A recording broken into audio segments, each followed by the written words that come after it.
অনুষ্ঠান 4 ডিসেম্বর পুরস্কার বিতরণ অনুষ্ঠান আর তারপরে সুরবালা শিক্ষাঙ্গনের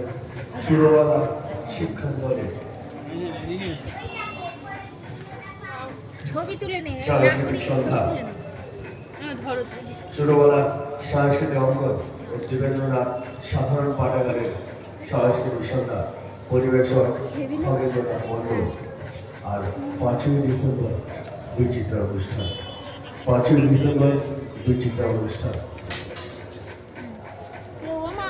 মেলার মাঠের পাশে কেউ গাড়ি রাখবেন না, গাড়ি কালী মন্দির থেকে নিয়ে গিয়ে রাখবেন। মেলার মাঠের পাশে কেউ গাড়ি রাখবেন না, গাড়িগুলোকে দূরে সরিয়ে নিয়ে যাবেন, দূরে নিয়ে গিয়ে রাখবেন। আমাদের ট্রেন থেকে নামা যাত্রীতে ও মেলায় আগত সমস্ত দর্শনার্থীতে যাতে কোনো সমস্যা না হয় সেদিকে আপনারা সূক্ষ্ম নজর দেবেন।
চলো চলো আবার ঠাকুর দেখো